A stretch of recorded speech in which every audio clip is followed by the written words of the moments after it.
गोरक्षकांच्या सतर्कतेमुळे 4 गोवंशीय जनावरांना मिळाले जीवनदान। गोरक्षकांवर जीवघेणा हल्ल्याचा प्रयत्न।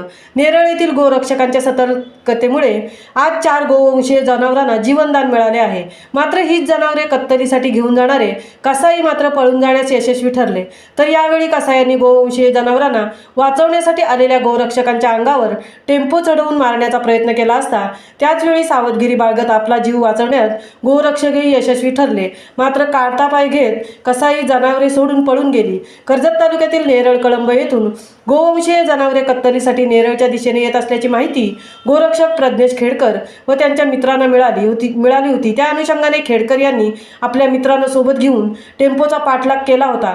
मोटारसायकलवर आलेले गोरक्षक यांना पाहून टेम्पो चालकाने खेडकर यांच्या अंगावर टेम्पो चढवून त्यांना मारण्याचा प्रयत्न केला।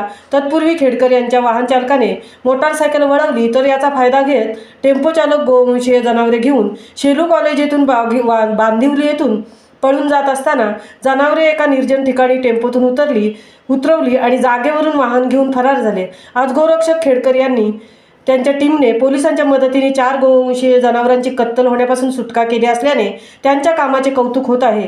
तर नेरळ पोलिसांची ही तत्परता कामी आली। 4 दिवसापूर्वी नेरळ पोलीस ठाण्याचे पोलीस अधिकारी शिवाजी ढवळे व त्यांच्या पोलीस टीमने कळंब जवळील चिकनपाडा या गावात सिंगम एंट्री घेत गोवंशीय जनावरे टेम्पोसोबत ताब्यात घेऊन धडाकेबाज कारवाई केली होती। एकूणच कर्जत तालुक्यातील नेरळ पोलीस ठाणे हद्दीत मागील आठवड्यात पुन्हा एकदा गोवंशीय जनावरे कत्तलीसाठी नेत असल्याचे चित्र समोर आले आहे। परंतु नेरळ व पोलीस व येथील गोरक्षक यांच्या सतर्कतेमुळे जनावरांची कत्तल होण्यापूर्वीच त्यांना सुखरूप सोडवण्यात यश मिळत आहे। महामुंबईसह न्यूज ब्युरो नेरळ।